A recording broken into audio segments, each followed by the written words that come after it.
Hey guys, and welcome to another video. Over the next 4 to 8 weeks, whatever, I have to record, mix and master an album for a London band. And to do this on a real budget, we're going to record in a rehearsal studio to save costs. Now, I've done one of these record your band cheap in a rehearsal studio video diaries before, link in the description below. But this one's going to be a bit more advanced because we're going to use 16 mic preamps this time. In other words, we're going to use more microphones.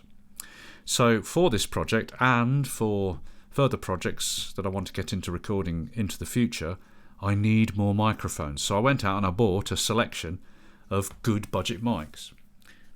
So in this video we're going to look at these budget mics, and then in the video that follows we're going to show in the studio how we mic up the kit and the amps and everything, and do the actual recording, and then the videos that follow that will show the mixing and the mastering process all the way to the delivery of the final product.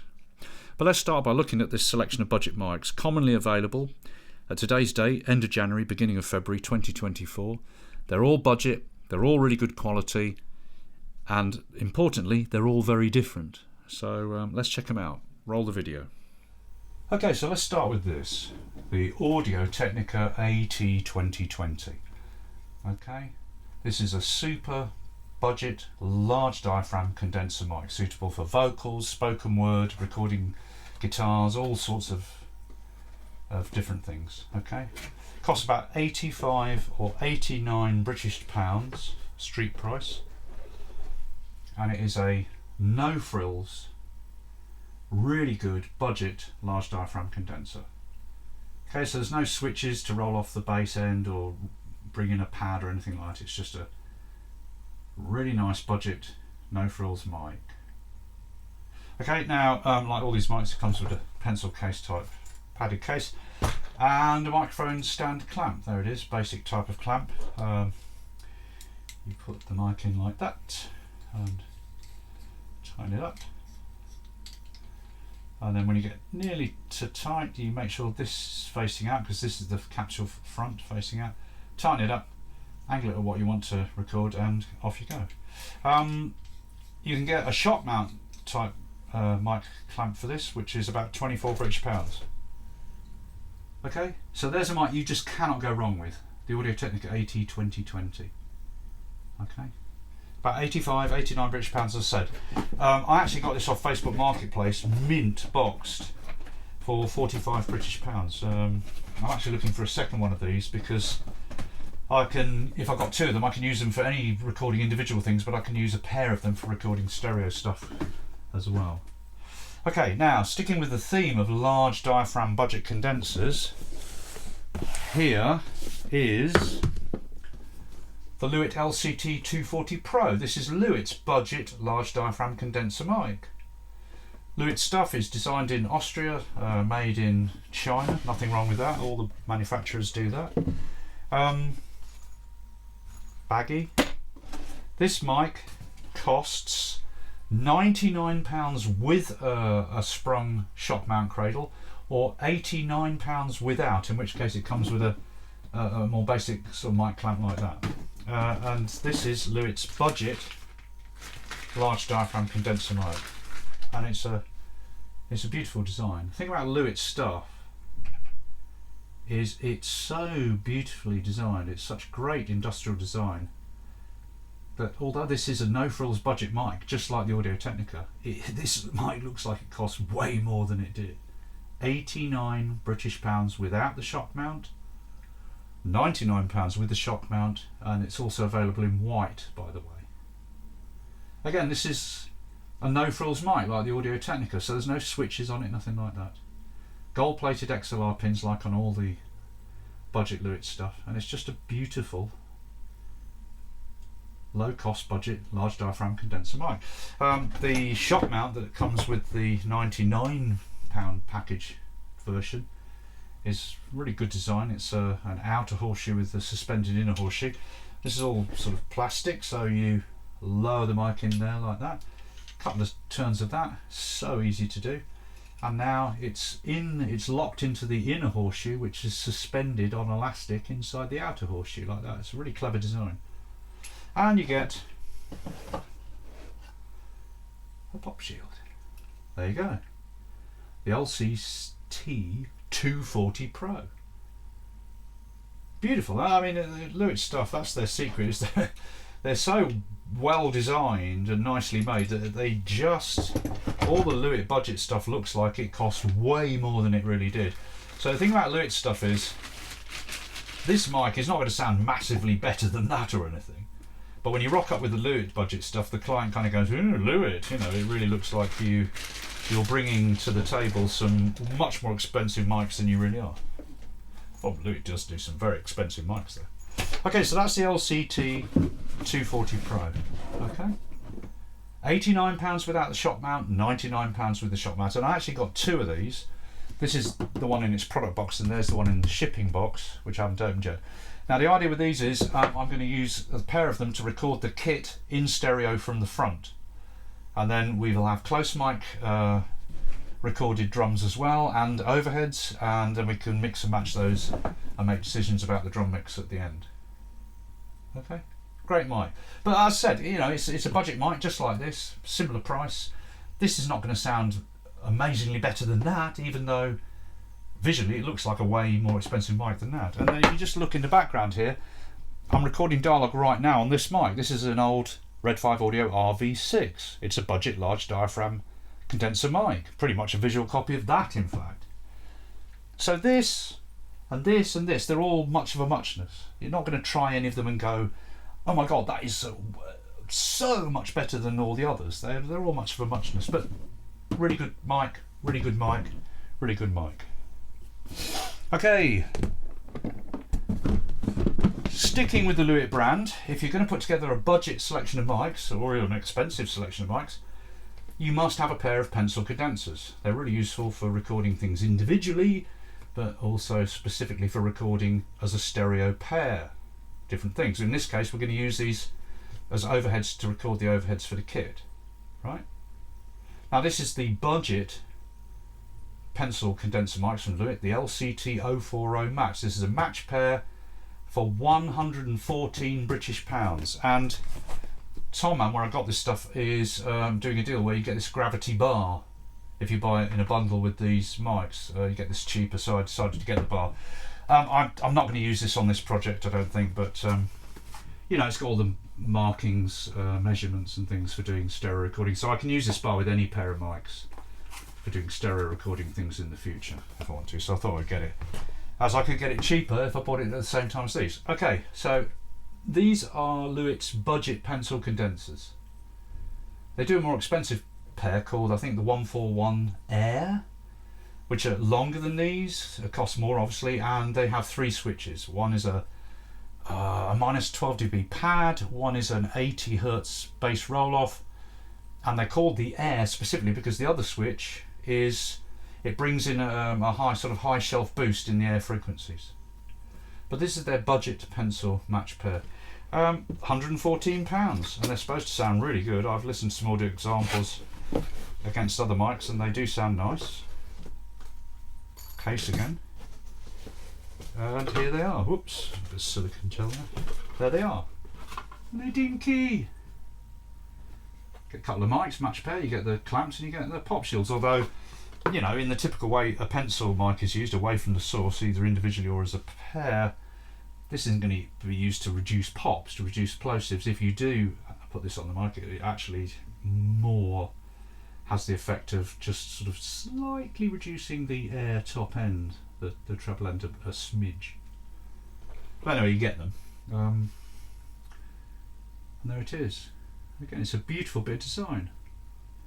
No frills, simple.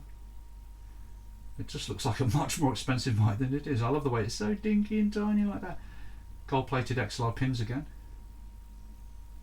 Yeah, beautiful. Right, so that's those. We're going to use those for the overheads on the kit. However, I do have some other pencil overheads, a pair, which are, I'll just show them to you, which are, whoops, come on, which are these. I've got a pair of these Red5audio RV4s from my drum mic set. Now, if there's enough mic stand space in the studio, I think what I'm going to do is I'm going to record overheads with these and with the Lewitt pencil mics, and then in the mix we can compare the two. If I can get that done, I will. Okay, so there is the Lewitt budget pencil mics, and that's the budget Lewitt large diaphragm condenser mic. And we've got a final Lewitt budget mic. This is their budget kick drum mic, the DTP 340 REX. £119 I paid from this from Gear for Music, plus £5 next day delivery. Now there's a story about why I've got this mic. I'll just tell it to you, and then you can see the other mics we're going to use for the session. This is my trusty set of Red5audio drum mics. They don't sell this set anymore. Occasionally you can find this set secondhand on eBay or Reverb, but when people get this set they tend to not want to get rid of it, so they're very, very rare to find secondhand. Anyway, in the set you get 4 of these RVD9s, which are quite hype. They hype the bass end, a little bump down there, and the treble end, around 5k. Scoop out the mids a smidge. You know, they're designed to hype drums. A good little dynamic mic, so you can use them on guitar cabs as well. So you get 4 of those. You get 2 of the pencil condenser mics, which work off phantom power or battery, and there's an on-off switch to save battery when you're using them with a battery. But the star of the show is this. Yeah, the RVD1, and this is one of the great kick drum mics. It really is. Okay, and I've owned classic AKG D12s. This is one of the great kick drum mics. This will take the Pepsi challenge against pretty much anything. It has a very hyped, you know, a hyped sort of EQ curve. It's got a bump down the bottom, a bump up in the treble click area, 5k-ish, and it's got a scoop mid a bit, right? And it's very hypercardioid, but there's something about this mic. It's not just that. It's just a phenomenal kick drum mic. Now, Red5audio still sell this, and they charge £60 for it. And I can tell you, this is one of the great kick drum mics. I'll leave a link in the description below. You can check it out and look it up online. You'll find many reviews of it. Recording Hacks said this was like an amazing kick drum super budget discovery. Now here's the thing. This is the replacement RVD kick drum mic. My original here, slightly lighter grey body. When I came to test the mics, knowing this session was coming up, I checked them all to make sure everything was working that I already owned, and this was hardly giving any output. Well, you can't get into it to check the wiring and everything. So I called Craig from Red5audio and I said, oh help, you know, my kick drum mic, my RVD1, it's not giving any output hardly. He said, I'll send you another one. And he did. But the courier's lost it. Now, we were supposed to record on Monday the 29th. As it turns out, that got cancelled on Saturday because the singer came down with a really bad cold. We're going to go into the studio in about 7 to 10 days when he recovers. But on Friday afternoon, the kick drum mic Craig had sent out had been delivered to the wrong address.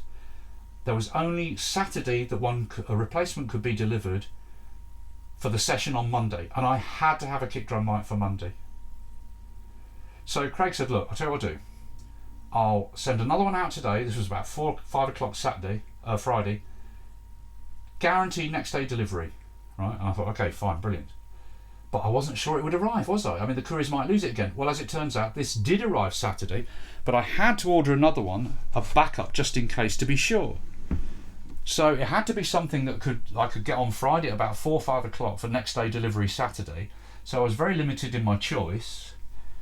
So I could either choose an AKG or a Shure, the cheap Behringer, the Sennheiser 603 Mark II, or this, yet another Lewitt. So I thought, you know, I'm going to give the Lewitt a go because I'd really like to hear what this kick drum mic is like. £119 from Gear for Music, but it's about the same price everywhere else.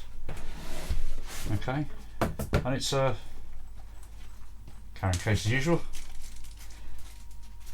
And when you open the package, you find this sort of strange little flat-headed screwdriver tool in there, and you think, well, what's that all about? Well, what it's about is, here's the mic itself.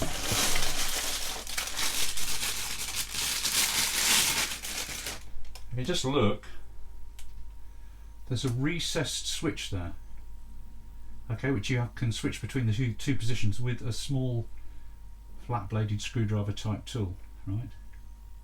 Now in the equals default position, this mic is quite flat, but you can switch it to the enhanced hyped plus position, in which case it puts a bump at 70 to 150 Hz down the bass end, and it puts a bump at around 5-6K at the top end to emphasise the click, and it just gives it a more hyped kick drum type sound.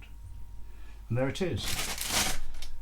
And it's a beaster. This is a heavy mic. This weighs about 750 grams. I mean, most of that weight, I think, is in this really heavy piece of like milled or cast or whatever steel here, which has the gold-plated XLR pin connector and the mic stand connector, and this bottom part of the mic here, which is another big lump of steel.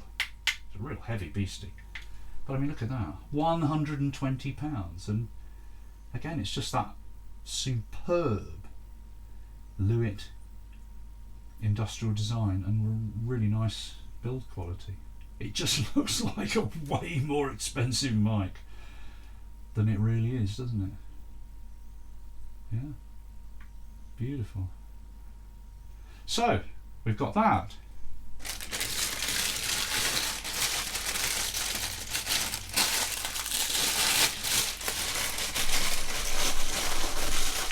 Now that of course means I've got 2 kick drum mics now.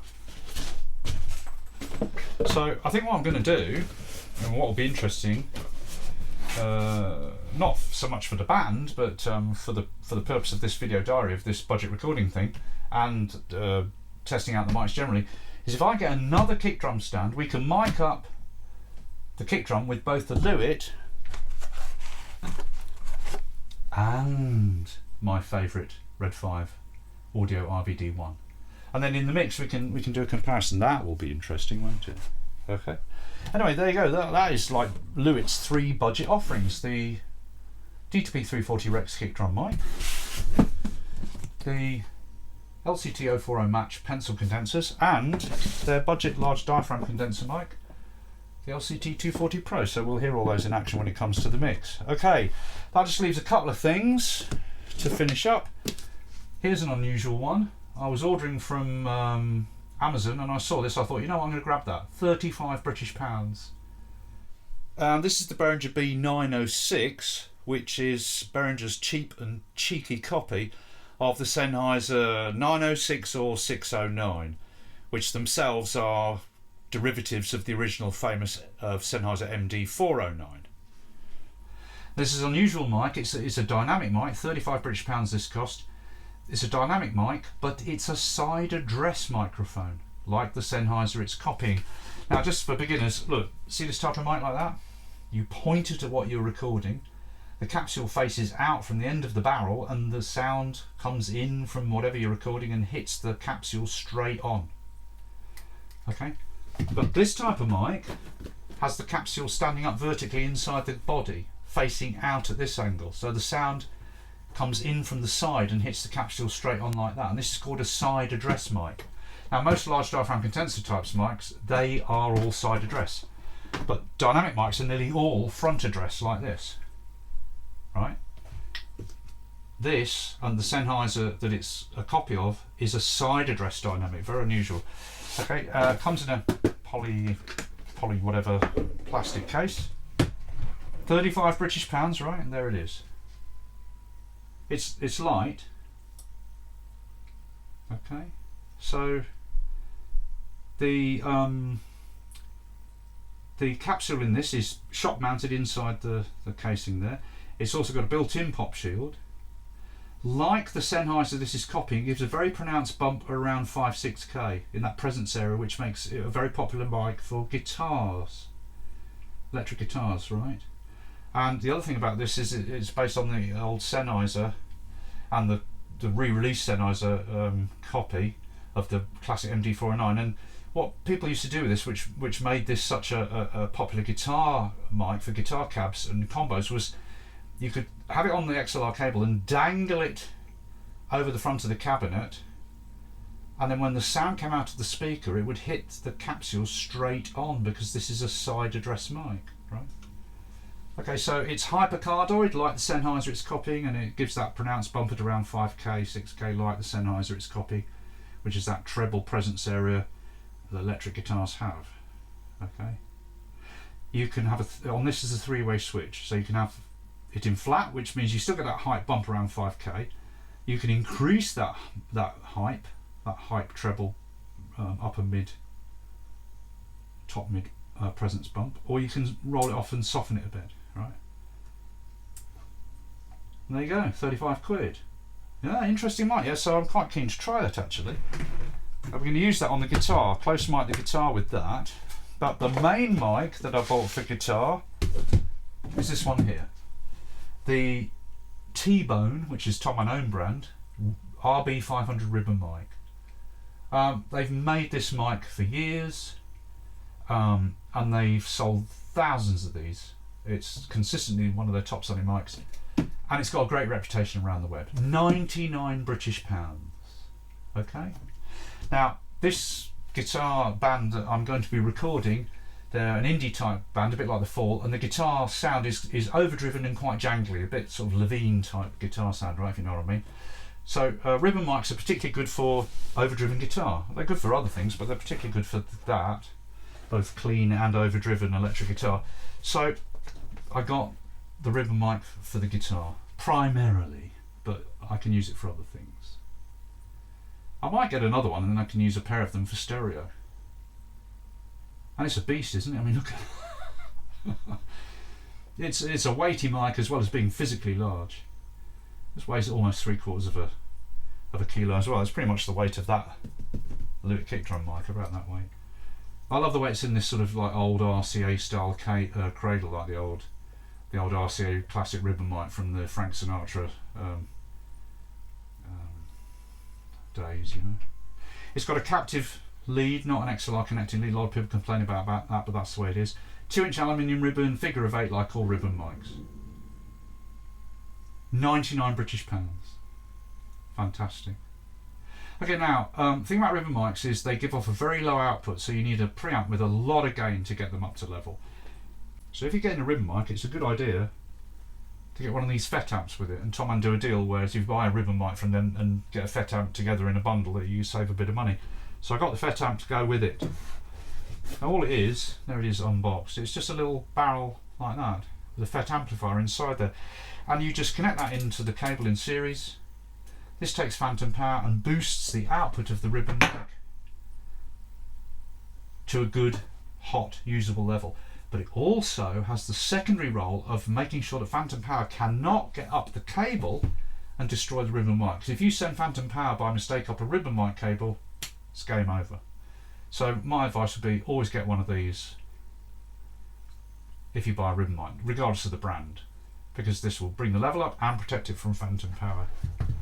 Okay, that's going to be for the guitar on this project, and then we're going to use this on the guitar as well, and I think I'm going to use the large diaphragm condenser, this one, on the guitar cabinet as the slightly further away, and then we've got 3 mic sources on the cab. Okay, that'll be nice. Okay, and there's a selection of mics that I got. Plus I showed you my drum mic set as well. I've got large vocal mics, but we're not going to look at those because then we're not going to use those for recording in the studio. We'll use those for vocals later. Okay, now if you're putting together a collection of budget mics, or budget or otherwise, it's always good to have an SM57. There's mine. It's a classic snare mic, but you can use it for many other things, and they're actually really good for vocals as well. Same capsule as the SM58, but if you are using it for vocals, just use it with a pop shield. And any other mics you've got are always cool. This is my classic REX CM1051C. It's a very delicate, nice pencil condenser, particularly good on acoustic guitar. You can use this for all sorts of things. I might use that on the hi-hat probably. And then finally, for this session and for other sessions, I've got these. This is a classic pair of Tandy Realistic Radio Shack PZMs. They're a sort of copy, a cheap copy that was sold in the old days, copy of the Crown PZM, but they're not phantom power. They can be converted to run off phantom power, but they run off battery. Okay, and we'll use those for the room recording. That's the idea. And that's all the mics. And what we're going to do is we're going to record into the Euphoria UMC 1820. I've reviewed this on our channel already. It's a very popular review, link in the description below. And then to get the extra 8 mic pre's, we're going to connect up this ADAT expander. This is a PreSonus Digimax, and that gives us a further 8 mic pre's on an ADAT connector. This will be the master for the session, so we're going to run the session at 48K 24-bit, and that's going to give us 16 mic pre's. Okay, so there you go. There's a selection of budget mics suitable for recording your projects, all very different at today's date, which is the end of January, beginning of February 2024. Hope that's interesting. And as I said at the start of this, in the next videos we're going to look at how we mic everything up in the studio, mic up the drums, mic up the cabs, etc., get the recording actually done, and then the videos that follow that will show the mixing and the mastering process all the way to delivery of the final product. Okay, so that's that. Please subscribe to the channel. Thank you for your continued support. Any questions, ask in the comments below, and I'll see you for more videos soon. Yeah.